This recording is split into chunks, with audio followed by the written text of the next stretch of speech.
عائشة رضي الله عنها قالت: سمعت رسول الله صلى الله عليه وسلم يقول: لا صلاة بحضرة الطعام ولا وهو يدافعه الأخبثان. حديث فكو عائشة رضي الله عنها تغامبا يولد النبي محمد صلى الله عليه وسلم angayigiriza tokkizibwa kuyingira mu ssala ng'emmere ejjuddwa wadde okuyingira mu ssala ng'olina ekimu ku byetaago ebibiri.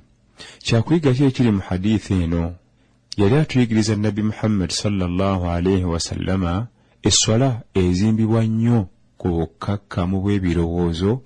naye ate omuntu singa ayingira mu ssala ng'ebirowoozo ebirowooza kulya oba ng'alina ekimu ku byetaago eby'okugenda emmanju,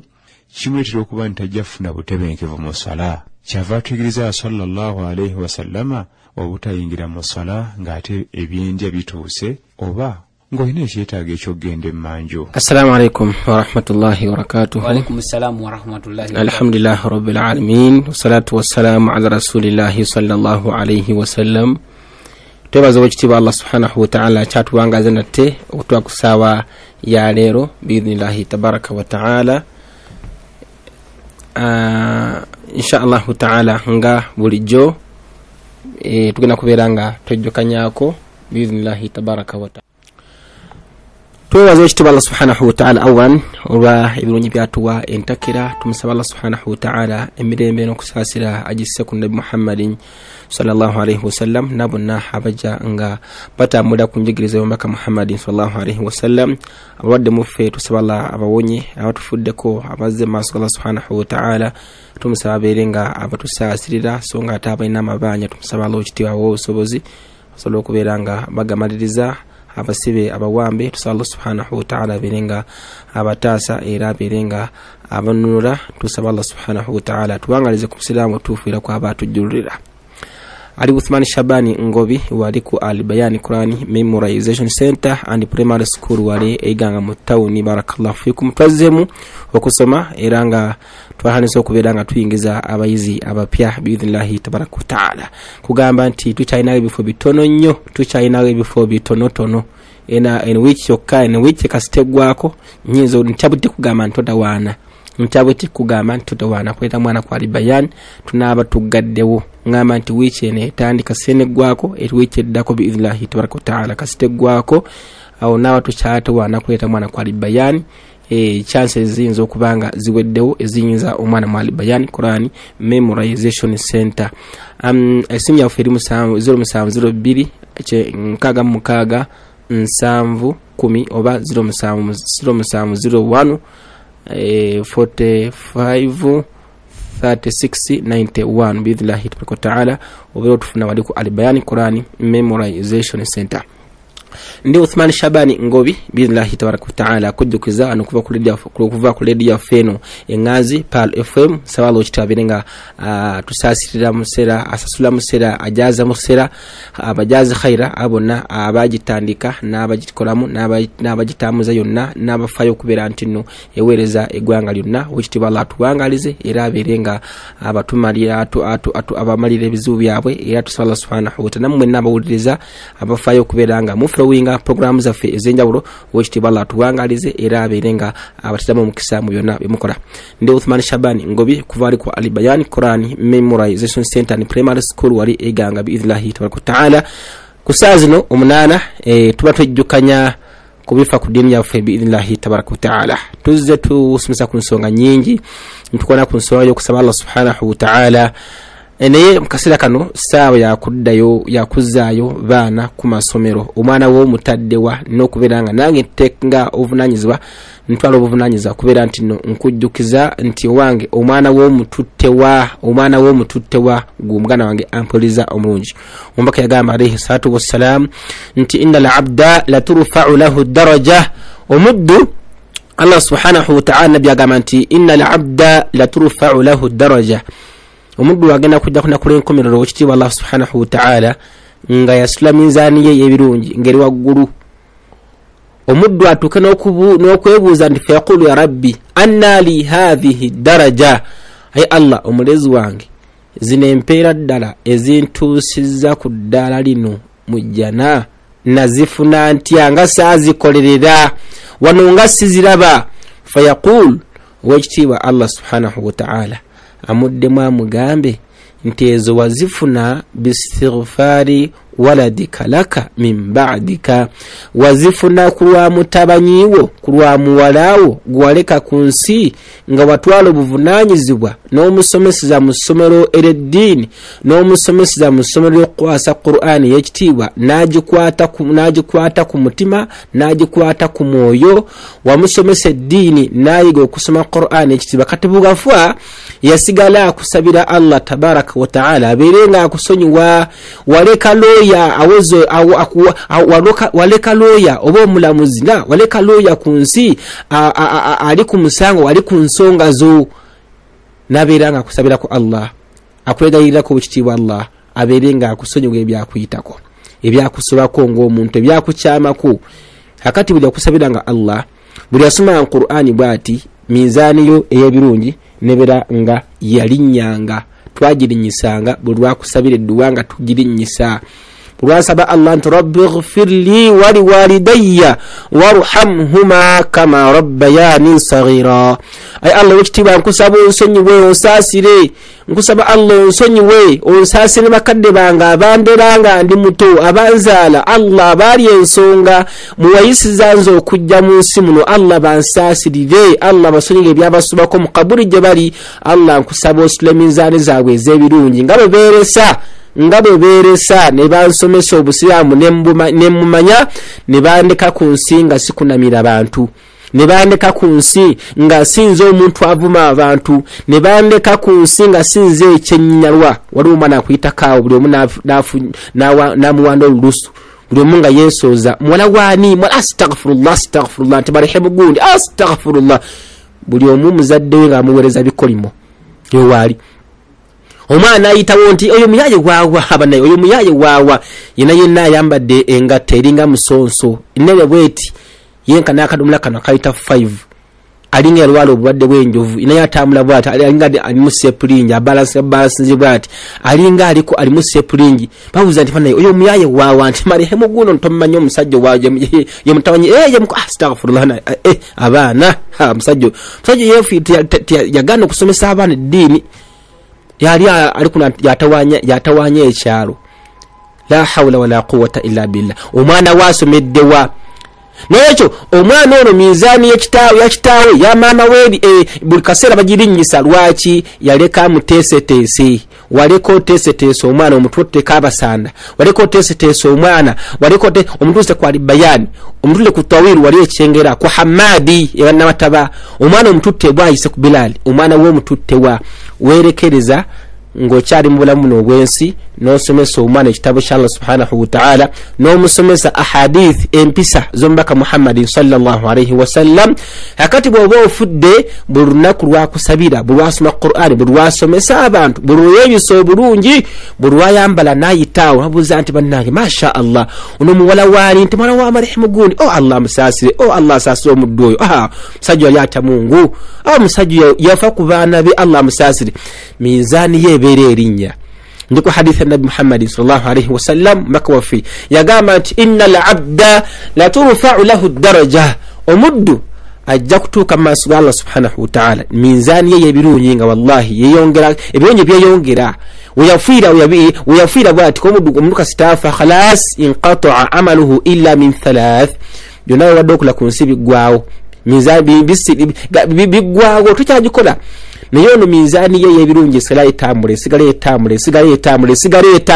Akati kwa akhira omuddu ajjenga bamuyisaawo buyisa mu jjana, yeebuuze nti ya rabbi anna li hadhihi daraja, nze zino empeera ezintuusiza ku ddaano mu jjana eryawaggulu, Allahu akbar, nazifuna ntya? Allah mugambe nti bistighfari waladika laka min ba'dika, wazifuna kulwa muwalawo, kulwa mutabanyiwo gwewerekereza n'omutwala wali mu ssomero nga Al-Bayan Quran Memorization Center iganga wa Sheikh Ngobi, oba nga wali ku Hamadi mataba, oba nga Kampala ku Islamic Primary School wali mumbera bwezo. Alimuhimu n'omutwala mu ssomero erya Qur'an y'ekitiibwa, omwana ayiga empisa z'omubaka Muhammad sallallahu alayhi wa sallam, n'amanya nti omusidaamu tasula kimeme ya tasula bigoli, umaki yagamba nti ya Allah yakulimira omuntu yenna asala ekigoli nabiranga oleso omwana omulongoofu omwana atambula ayitawo nagamba nti masha Allah mutawanyi wali marehemu gundi masha Allah olujuma abulira abantu nti mwina mutawanyi wali ntwane wagu nti masha Allah oyo ye muntu wafuna ye mwana omuntu gwaleka kunsi nabiranga minzani ye eyebirungi yeyongera muganda wange omusiramu ampuliriza omulungi barakallahu fikum omwana wasomeddewa mwekwasiza nnyo mwana wange akyali muto sekango binaye kwadde omwana kwali bayane iganga ngawala iganga wala fubanyi twasomera jamaa fe yirimu gitwasobo lwaje tulinawo gitusomesa abana manje twajijja twamana kugirinyira nnyonyi kati gogamba iganga wano sawe mune kitundu kati wali jamu watuse dayiganga omwana ne warwala solo mukuleta ne musammu tukayange ne muleta no gamba nti iganga wala anti seka kamaleko topu nganize nino omwana wala asima kutubanga ali mu mido kwe kumasono go gamba temuli topu mune kwekwaza muleka cyali awo St Peter kamalize ekyo kunama ya cyali muto wa mutisa kamalize kamaleke ekyo musanvu omanyi Allah yinzo kujula wallahi ngomwana cyali mu St Jude Allah yinzo kujula ngomwana cyali mu St ani Lawrence ali mu basapuli ali mukatuno omwana ati kumacha bayino kusaba sala zabwe zo kumacha bayino kusaba bagena mu church ne basaba jamani Allah yinzo kujula ngo cyali mu mbereyo mbononya standard kamalo kunyeza oluzungu ya akhiri karim amasona agenda kuzinage dini gali mu oluzungu tunonya ki jamani amasolo go ennaku zino gali mu oluzungu omwana atwala ebintu bibiri nabera nti dunia agimanya nabera nti akhira yitajira bidde wala tansi nasiba kamna dunia ajimanya ali muhimu ekikulu nnyo nkutegeeza mugana ngo musiramu nti amasomero g'ennaku zino ndala amasomero gafa g'ennaku zino gasomesa ebintu bibiri amakulu gasomesa ebintu bibiri naam ya gasomesa ebintu bibiri omwana byanti byonna abikwasaganya mufuna bakiriza nolecho gwe eyekwasa nti omwana kamalize ekibona kino ndoke mujje omuntu ali musome dini Allah wallahi ayinzo kujjulanga natakiriza kulindiriza kusaba kombo natalindiriza gundi kisubizo kyo inshallah nsubiza wana amalirizawo njamutwala wallahi Allah ayinzo kujjulula ngoma ntasumye ku harufu nemu musomero ya dini ne wallahi basilamu erazamanyiza nnyo mmwe mugenda kuleka ki munsi muno nowezo omwana okuva mu nasari okuva mu baby mali mu middle ali mu top ali mu P1 ali mu P7 ali mu senior 4 ajamazeko senior 6 paka mu university nga tomusomeseza ku dini ne asarunanga tajimanyi alifu ba unta tajimanyi tazimanyi gwe oitukota maso ga Mungu subhanahu wa ta'ala mutawanyi wa bamutikidde makerere muwala bamutikidde wallahi nga tamayina musiramu nti ayambala bwati omusiramu ayambala bwati empali y'omusiramu ebeera bweti tamanyi tayawulawo wakati wa lugoye musiramu lwayambala omusazi lwayambala n'atali musazi lwayambala talwawulawo muwalawo n'abeerawo ng'omusomeseza okuva mu bebbi paka mu university nga tamanyi nti omuwala omusiramu omukyala omusiramu ayambala bwati omukyala omusazi omusiramu ayambala bwati omukazi omusiramu agonda Allah tabaraka taala nombaka Muhammadin sallallahu alayhi wasallam bwateekeddwa okwambala gwe olowooza Allah akutunudde bulungi gwe nemtu okutikira omwana wallahi bamutikidde mugode babayise kumatikira seka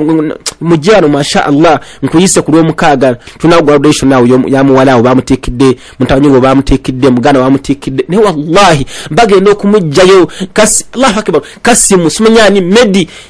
nga ne salamu tasola kugitora tunayo twagenda ku graduation y'omusiramu jangu buze kubaseka jangu buze kubaseka yajja natuwa salamu atina ajidamu seka salamu alaykum musiramu seka ninga nembuza haji nikati yomujiddamu mutya ya rabbal alamin nego musiramu Allah akutunulidde bulungi gwe haji nensimbi Allah zakuwadde noberanga olesa amasomero omusomesebwa empisa z'omubaka z'omutanda z'omubaka Muhammad sallallahu alayhi wasallam nodira abaana bo bonna omuno obusobozi Allah bwakuwadde nolekera amasomero g'eddiini kuba standi yagu ya wansi nnyo oyagala amasomero ga luzungu jamani ngolwali tulina amasomo ga stand agalizimira ku mutindo okukumbya gwensi yonna nga gaddiini gatambuzibwa ebintu bibiri nago togalabyewo osazeewo abaana bo obasomeseze mu ssomero omusomesebwa bakatonda abasatu momu omwana wange ali bwatu paka mungu lwali kujjulula wallahi otuuke n'okufa nga toyina mwana asobola kuyimira ku ntaanayo nti rabbi ghfirli wali walidayya warhamuhuma kama rabbayani saghira allah nkusaba onsaasire nsonyiwa ne bakadde bange abanzaala muganda wange abdallah qasim muhammad mustafa lwaki omukazi akulemesa okutwala omwana mu ssomero ly'eddiini allah woli mugambo tabaraka wa taala naye muganda wange omusiraamu kujjukiza nti oli ku Palo FM wano mu Kampala wakati biidhnillahi tabaraka wa taala akujjukiza ye Uthman Shabani Ngobi alongo saidi Dr. Abdurrahman chikwasiga namshi naam barakallahu fikum ampuliza omulungi nkujjukiza nti oli ku Palo FM oli ku Palo FM wano mu Kampala wakati lyaffe enganzi biidhnillahi taala ngowuliriza Uthman Shabani Ngobi okuva ali ku Al-Bayan Qurani Memorization Center and Primary School wali iganga mutawuni iganga mutawuni yawo mutawuni wenyiruka aiwa mashallah eluke watusedda watusedda waffe wali ku Al-Bayan tumaliza program ya feno biidhnillahi taala ntugenda funane ku masimu nga tukubiriza abazadde kubeera nti akaseera kano mberekereza batwala abaana baabwe mu masomero agana abayamba nga ne bwana aba avuddewo enkya biidhnillahi taala omwana ajja kusigalanga wa mugaso ajja kuyamba umma eno era n'omuzadde wabeerenga amusabira Allah subhanahu wa taala abeerenga amusonyiwa ebyamusobako biidhnillahi tabaraka wa taala twalagadde okubeera nti oba oliawo tugendako mu masimu insha allahu tabaraka wa taala naye nkujjukiza nti muzimu ku dduwa z'osabira mukaddewo z'osabira muzaddewo edduwa egamba nti rabbi ghfirli wali walidayya warhamhuma kama rabbayani saghira jiddamu gwampuliriza omulungi kobeerenga mukaddewo akyaliwo oba yafa yasinkana Allah ezimu ku dduwa z'oteekedde okubeera ng'omusabira ng'ovunamye wansi ku sujud oba ng'omaliza tahiyatu ogenda ku assalamu alaikum warahmatullah esolo givuemu yedduwa egamba nti rabbi ghfirli wali walidayya warhamhuma kama rabbayani saghira ay Allah wachitiba nkusaba onsonyiwe era onsaasire ne bakadde bange oba nsaasire balamu bansasirire obakumenga abasiraamu obanga zinga abasiraamu obatuuko bajulanga obasiimi obafuba afa Allah bansasire mu kaburi jebali tukadeko mirango inshallah katugendeko mu aliawo kyadabuza kibati kitegereka bulungi alayka ibulu banta edwe gama nti rabbi ghfirli wali walidayya warhamhuma kama rabbayani saghira edwe gama nti rabbi ghfirli wali walidayya warhamhuma kama rabbayani saghira naam bakadde bange bwe baba nga si basiraamu mbasabira ntya naam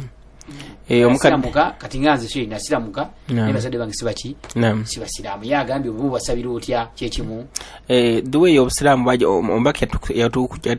yatujisomesa kusomesa kujisabira bakadde bafenga bakinga basiraamu ameddu woyo kusoro muzadde nga si musiraamu ey'obusiraamu tewa jitusomesa teriwo kitegeeza go basabiri yemu naam okusabira omukadde nga yafanga si musiraamu ekyo obusiraamu tebwakigana era mbaka alayhi salatu wassalam yasalawo yali ageza okubya nti asabira bakadde be siramula nti bakadde bomubaka nti babaali tebaali basiraamu kuba yafa bafa natanakubira nga atomibwa wali eddiini wakati awo abamu gye baalimu y'okusinza Allah obwomu omu yekka bw'ati naye tekimanyikiddwa abafa tegamba amanyi abasinga abamanyi bagaza mucyo bagamba nti abange baafira ku ddiini ki tuyinza kulamula nti baafa si baki era tuyinza kulamula nti baafa basiraamu okulamula kwabwe kuli eri Allah subhanahu wa ta'ala era mbaka yagezaako abasabire Allah n'amugana subhanahu wa ta'ala kijja ku Ibrahim alayhi salatu wassalam Allah yamugana okuba nti asabira mukadde we yafa nga si musiraamu agamba nti dduwa zonna ziyasabiranga kitaawe Allah agenda kuzimuwamu kunakula enkomerero sheka kakyadagiza zuwa Ibrahim naam nganzi abange we bali omu yaliwo omukyala ye musabira ntya musabire Allah wekitiibwa mukusasirire amukuwera obwangazi obulungi amulungamye mulagosi neri rabbi gafira duwa tindala mu nogisoma mu Luganda inshallah mu Luganda omusoga lwo bulungi Allah nkusaba omungamizi bakadde bange obalangamye twali mutawala gonna nsaba Allah wekitiibwa abeerenga atukumira era